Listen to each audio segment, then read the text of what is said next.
BCom financial மேனேஜ்மெண்ட்டோடைய capital structure சாப்டரில் 5th problem பார்க்க போகிறோம். ஆல்ரெடி 2 ப்ராப்ளம் இருக்குது, செக் பண்ணலாம், செக் பண்ணி பாருங்கள். ஸோ கொஷின் பார்க்கலாம். Razak Limited has a capital structure consisting of equity capital only. It has 50,000 equity shares of 10 each. Now the company wants to raise a fund for 1,25,000 for its various investment purposes after considering the following 3 alternative methods. So வந்து Razak Limited அப்படின்றது company வந்து 50,000 equity shares already வச்சுட்ருக்காங்க. இப்போ அவங்களுக்கு வந்து அடிஷ்னலாக funds தேவைப்படுது, rice பண்ணலாம் அப்படின்னு சொல்லிட்டு நினைக்கிறாங்க. அதுக்கு 3 இன்வெஸ்ட்மெண்ட்டோடைய ஆல்டர்னேட்டிவ்ஸ் இருக்குது. அதில் எது வந்துட்டு நல்ல இபிஎஸ் தருது அப்படின்னு செக் பண்ணணும் இந்த ப்ராப்ளமில்.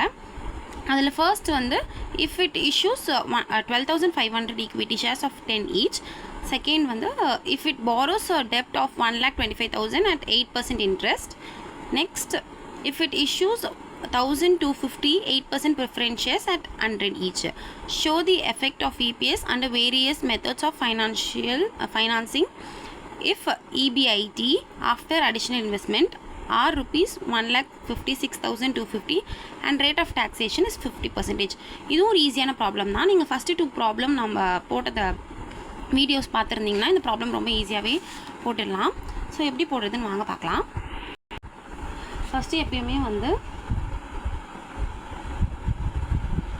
ப்ராப்ளம் இல்லை. ஸோ ஃபஸ்ட்டு EBIT போடுவோம். EBIT வந்துட்டு அந்த கொஷின்லேயே கொடுத்துருக்காங்க 1,56,250 அப்படின்னு சொல்லியிருக்காங்க. அதே காமன் EBIT தான் எல்லாத்துக்குமே. நான் அதை வந்து எல்லாத்துக்குமே போட்டுக்கிறேன் அப்படின்னு சொல்லிட்டு. நெக்ஸ்ட் நம்ம இன்ட்ரெஸ்ட் இல்லையா? ஸோ இன்ட்ரெஸ்ட் அப்படின்றத நான் டிடெக்ட் பண்ணணும். ஸோ இன்ட்ரெஸ்ட் அப்படின்னும் பொழுது அவங்க 3 ஆப்ஷன்ஸ் கொடுத்துருக்காங்க. ஃபர்ஸ்ட் ஒன்னில் வந்துட்டு அவங்க வந்து டிபென்ச்சர் பற்றியோ இன்ட்ரெஸ்ட்டை பற்றியுமே எதுவுமே சொல்லலை. இது வந்து ஃபஸ்ட் ஆப்ஷன், இது செகண்ட் ஆப்ஷன், இது தேர்ட் ஆப்ஷன். ஸோ அதனால் வந்து ஃபர்ஸ்ட் ஆப்ஷனில் எந்த ஒரு இன்ட்ரெஸ்ட்டுமே போட போகிறது இல்லை. செகண்ட் ஆப்ஷனில் அவங்க என்ன சொல்லியிருப்பாங்கன்னு பார்த்தீங்கன்னா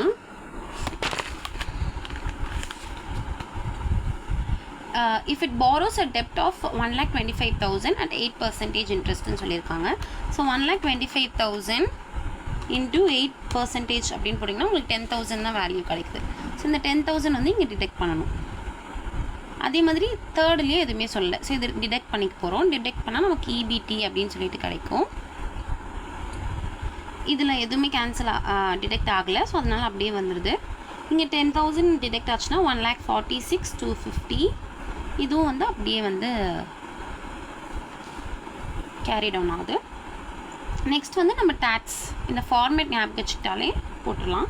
ஸோ டேக்ஸ் அப்படின்றது வந்து என்ன சொல்லியிருக்காங்க கொஷினில் 50% அப்படின்னு சொல்லியிருக்காங்க. ஸோ இந்த அமௌண்ட்டில் 50% போடணும். அதாவது 1,56,250 இன்ட்டு 50% போட்டிங்கன்னா 78,125 அப்படின்னு வரும். அதே மாதிரி இந்த அமௌண்ட்டுக்கு 50% போடணும். போட்டால் 73,125 78,125. ஸோ இதை டிடெக்ட் பண்ணிக்கிறோம். டிடெக்ட் பண்ணும்பொழுது நமக்கு வந்து இங்கே என்ன வேல்யூ வரும்னா 50% அப்படின்னா இதே அமௌண்ட் திரும்பி வரும். 50% தான் இருந்ததுன்னா ஈஸியாக கால்குலேட் பண்ணிடலாம், டைம் சேவ் ஆகிடும். இது வந்து நமக்கு வந்து EAT. ஓகேங்களா? ஸோ நெக்ஸ்ட்டு வந்து இப்போ வந்து ப்ரிஃபரன்ஸ் ஷேர்ஸ் ஷார்ட் ஃபார்மில் எழுதிக்கிறேன். ப்ரிஃபரன்ஸ் ஷேர்ஸ் அப்படின்னும் போது ஃபஸ்ட்டு ஆப்ஷனில் எதுவுமே சொல்லலை. செகண்ட் ஆப்ஷன் அப்படின்னு பார்த்தீங்கன்னா செகண்ட் ஆப்ஷனில் அவங்க வந்து என்ன சொல்லியிருப்பாங்கன்னா டிபென்ச்சர்ஸ் அப்படின்னு தான் சொல்லியிருக்காங்க, மற்றபடி எதுவுமே சொல்லலை. ஸோ அதனால் வந்து செகண்ட் ஆப்ஷன்லேயும் என்னால் எதுவுமே பண்ண முடியாது. தேர்ட் ஆப்ஷனில் வந்து 8% ஆஃப் ப்ரிஃபரன்ஸ் ஷேர்ஸ் வந்து 100 ஈச்க்கு பர்ச்சேஸ் பண்ணியிருக்காங்க. 1,250 அப்படின்னு சொல்லி கொடுத்துருக்காங்க. இது எப்படி கால்குலேட் பண்ணணும்னா எப்படி கால்குலேட் பண்ணுறோன்னா 1,250 அப்படின்னு வந்து கொடுத்துருக்காங்க ப்ரிஃபரன்ஸ் ஷேர்ஸு. அது வந்து ஈச் எவ்வளோ சொல்லியிருக்காங்கன்னா 100 ருபீஸ் சொல்லியிருக்காங்க. அதில் 8% அப்படின்னு சொல்லியிருக்கிறதுனால 10,000. ஸோ இந்த 10,000 மட்டும் இங்கே டிடெக்ட் பண்ணணும். அது தேர்ட் ஆல்டர்னேட்டிவில். இது ரெண்டுத்துக்குமே எதுவுமே ஆகாது. ஸோ நம்ம வந்து டிடெக்ட் பண்ணால் இங்கே எதுவுமே டிடெக்ட் ஆகாது. இங்கேயும் வந்து எதுவுமே ஆகாது. இங்கே மட்டும் 10,000 ஆச்சு அப்படின்னா 68,125 அப்படின்னு சொல்லிட்டு ஆகும். இப்போ நெக்ஸ்ட் வந்துட்டு நம்ம வந்து இந்த ப்ராப்ளம்க்கு வந்து சொல்யூஷன் வந்து என்ன கண்டுபிடிக்கணும்னா இபிஎஸ் தான் அவங்க வந்து கண்டுபிடிங்க அப்படின்னு சொல்லியிருக்காங்க. ஸோ இபிஎஸ் தான் நம்ம கண்டுபிடிக்கணும் இந்த ப்ராப்ளமில். அதுக்கு வந்துட்டு நமக்கு வந்து நம்பர் ஆஃப் ஷேர்ஸ் அப்படின்னு சொல்லிட்டு தேவைப்படுது. Number of shares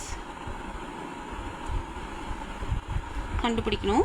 so number of ஷேர்ஸில் வந்துட்டு கொஷின் என்ன சொல்லியிருப்பாங்கன்னா ஆல்ரெடி 50,000, அதாவது ஆல்ரெடி 50,000 வந்து இருக்குது அவங்கக்கிட்ட அப்படின்னு சொல்லியிருக்காங்க. ஸோ வந்து இதில் தானே நம்ம வந்து ஈக்விட்டி ஃபுல்லாகவே இஷ்யூ பண்ணுறோம். நம்ம எவ்வளோ கண்டுபிடிச்சிருக்கோம் அப்படின்னு பார்த்தீங்கன்னா,